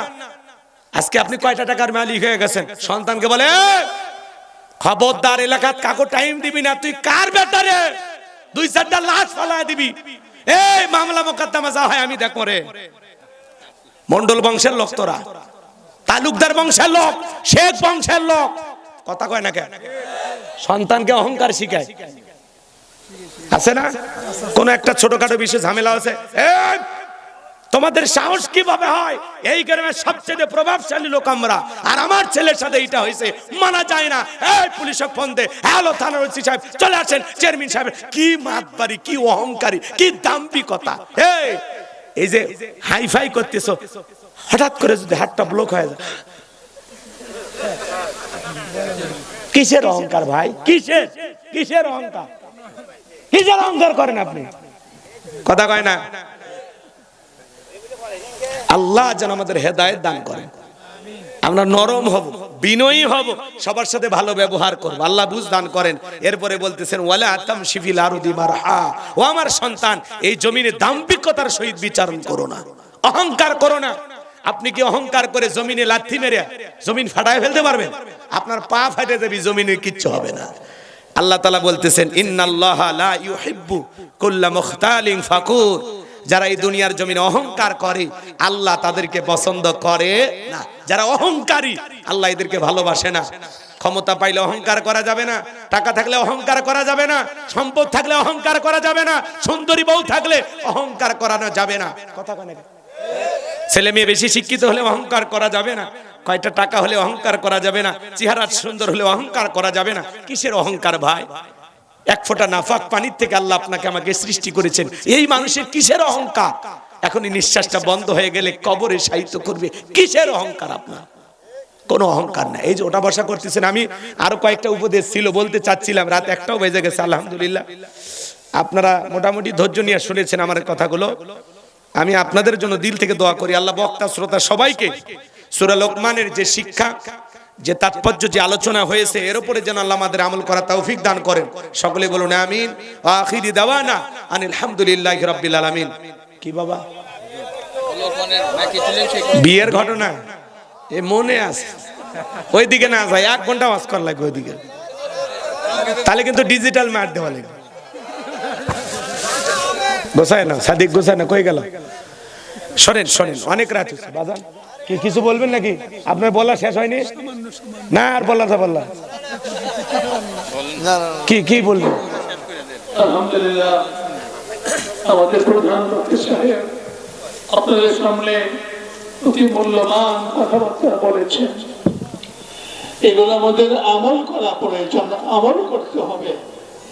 আমল না করলে শুনে শুধু আপনি পার করে দেন, এই কান দিয়ে শুনলেন, ওখান দিয়ে পার করে দিলেন, কিন্তু আমল করতে হবে। আমার কি মনে হচ্ছে বলো, আমল নাই, আমল করতে হবে। আমাদেরকে আল্লাহ পাকের আমল করার জন্য তৌফিক দান করুন। আমিন। কেউ যাবেন না, দোয়া করে যান। জি সম্মানিত ভাইরা, আসলে ঘটনাটা খুব চমৎকার। ওইদিকে গেলে আপনাদের কষ্ট হবে। আমি মানে রাত 1টা বেজে গেছে তো আমার ধৈর্য নেই। জাকারিয়া কই? জাকারিয়া কই গেল? আছে জাকারিয়া আছে তো। যাই হোক, ওনারা অনেক কষ্ট করে আমারে দাওয়াত দিয়ে আনছেন। আসলে দাওয়াত দিয়েছিল আমার সেই ওই যে আপনাদের পাশের মসজিদের খতিব আব্দুল মতিন ভাই। এই মাহফিলটা ছিল সেই যশোর ওই এলাকায়, সেখান থেকে এখানে মাহফিল। আমি চাচ্ছিলাম যে আপনারা জি দোয়া, এখনই দোয়া, সবাই বসেন। লোকমানে হাকিমের সন্তানের বিবাহের ঘটনাটা যদি বলতে চাই, একেবারে কাটছাট করে বললে আধা ঘন্টা ওয়াজ করা লাগবে। এত সময় আমার হাতে নাই। শোনেন শোনেন, 1 মিনিটে একটা কথা শুধু বলে দিয়ে যায় রহস্যটা। শোনেন, লোকমানে হাকিমের সন্তান বিবাহ করলেন। মুরব্বী বলতেছে, বাবা বিয়ে যদি তুমি করো তো আমার 2টা কথা তুমি মানবা। 1 নাম্বার, স্ত্রী যতই বলুক তোমাকে, যতই ভালোবাসার কথা বলুক, খবরদার তোমার স্ত্রী যখন তোমাকে ভালোবাসার জন্য, সহবাসের জন্য জোরাজুরি করবে, তখন তুমি আমার কাছে আসবা। আমি তোমাকে যা বলতে বলবো তুমি তাই করবা। এইবার স্ত্রীর সাথে ভালোবাসা বিনিময় করবে। স্ত্রী যখন বারবার স্বামীর দিকে আগে আসতে চায়, তখন বলতেছে একটু অপেক্ষা করো, আমি আসতেছি। এই কথা বলে বাইরে আসতে বলে, মুরব্বী এখন কি করা? বলে শোনো, এই যে পাত্রটা দিলাম, তোমার স্ত্রীকে তুমি বলবা তোমার 1 নাম্বার শর্ত হলো এই পাত্রের ভিতরে তুমি একটু পেশাব করবা। পেশাব না করা পর্যন্ত তুমি আমার কাছে আসবা না। ব্যাস, একটা পাত্র দিলেন, ওই পাত্র নিয়ে যা বললেন যে বেবি তুমি যদি আমাকে ভালোবাসতে চাও তাহলে এই পাত্রের ভিতরে একটু পেশাব করে আসো। স্ত্রী পাত্রের ভিতরে পেশাব করলেন। মুরব্বী বলছে, বাবা পেশাব করা মাত্রই পাত্রের মুখটা বন্ধ করে আমার কাছে দিয়ে যাবা। এবার স্ত্রী পেশাব করলেন, পাত্রের মুখটা বন্ধ করে মুরব্বীর কাছে দিয়ে চলে আসলেন। এসে ভালোবাসা বিনিময় হয়ে গেল। সকালবেলা ডোমেরা যারা লাশ বের করে, ওরা যায় লোকমানে হাকিমের ছেলের পা ধরে টান দেয়। লোকমানে হাকিমের ছেলে বলে, কে রে? তখন বলছে, কি ব্যাপার, আপনি বেঁচে আছেন? তখন এলাকায় হই হুল্লার পড়ে গেল, এই লোকমানে হাকিমের ছেলে হেকমত করে বেঁচে গেছে। তার কথা আছে, ওই দিকে আর না যাই, চলে দোয়ার দিকে যাই। কষ্ট পাইছেন? এই হলো, আরো ঘটনা আছে, ওই দিকে আর না যাই। আল্লাহ পাক আমাদের সবাইকে, বক্তা শ্রোতা সবাইকে আমল করা তৌফিক দান করুন। জোরে বলুন আমিন। আল্লাহুম্মা আমিন। রব্বানা যালামনা আনফুসানা ওয়া ইল্লাম তাগফির লানা ওয়া তারহামনা লানাকুনান্না মিনাল খাসিরিন। সাতচুয়া দক্ষিণ পাড়া বাইতুন নূর জামি মসজিদ কমিটি কর্তৃক আয়োজিত যুব সমাজের অক্লান্ত পরিশ্রমে আজকের দ্বিতীয় বার্ষিক তাফসীরুল কোরআন মাহফিলের শ্রদ্ধাভাজন সভাপতি জনাব মোহাম্মদ শাহাদত হোসেনকে আল্লাহ কবুল করো। সহসভাপতি যাদের নাম আছে কবুল করো। আজকের মাহফিলের প্রধান অতিথি ইঞ্জিনিয়ার জিএম আইনাল হক কে আল্লাহ কবুল করো। বিশেষ অতিথি হিসেবে যাদের নাম আছে আল্লাহ কবুল করো। আলোচনা করেছেন আলহাজ কারি মাওলানা আব্দুল মজিদ, তোমার গোলামের কণ্ঠ তুমি দিনের জন্য কবুল করে দাও। আমরা যারা হাত তুলে ধরেছি অনেকের মা নাই বাবা নাই, এতিম বানায় কবরে চলে গেছে। জনম দুঃখিনী মা বাবার কবরে আর সবটুকু পৌঁছায় দাও। মা বাবার কবর জান্নাতের বাগান বানায় দাও। রব্বির হামহুমা কামা রব্বায়ানি সগীরা অকরাব্বির হামহুমা কামা রব্বায়ানি সগীরা। পিতামাতা যাদের বেঁচে আছে আল্লাহ হায়াত বাড়ায় দাও। পিতামাতার খেদমত করে তাদের মুখে হাসি ফোটায়া জান্নাত অর্জন করার তৌফিক দিয়ে দাও। আত্মীয় স্বজন পাড়া প্রতিবেশী যারা কবরে চলে গেছে মাফ করে দাও। এই গ্রামে যত মানুষ মাটির নিচে শায়িত আল্লাহ সমস্ত মানুষের কবর আযাবগুলো মাফ করে দাও। কবরগুলো জান্নাতের বাগান বানায় দাও। আল্লাহ তাআলা আমরা যারা হাত তুলে ধরেছি নফসের ধোকায় পড়ে দুনিয়ার মোহাব্বতে পড়ে দিনের আলোতে রাতের আধারে গোপনে প্রকাশ্যে অনেক গুনাহ করে ফেলেছি। আল্লাহ আমাদের সকলের তামাম জিন্দেগির গুনাহগুলো মাফ করে দাও। যত গুনাহ করছি মাবুদ মোরা জীবনে মাফ করে দাও তুমি মাবুদ। নিজে গনে আদর করে বান্দা আল্লাহ মোদের মানাইয়া কেমনে দিবা জাহান্নামে ফেলিয়া। আল্লাহ আমাদের সকলের তামাম জিন্দেগির গুনাহগুলো মাফ করে দাও। ওই কঠিন ভয়ঙ্কর জাহান্নামের আগুন থেকে আমাদের মুক্তি দাও। রব্বানা সরিফান্না আযাবা জাহান্নাম ইন্না আযাবাহা কানা গরামা। রব্বানা আতিনা ফিদ দুনিয়া হাসানাতাও ওয়া ফিল আখিরাতি হাসানাতাও ওয়া কিনা আযাবান্নার। আল্লাহ আজকের মাহফিলকে তুমি কবুল করেন। আল্লাহ এই মসজিদের জন্য যত মানুষ নগদে বাকিতে টাকা পয়সা দান করেছেন আল্লাহ এই দানগুলো কবুল করে না।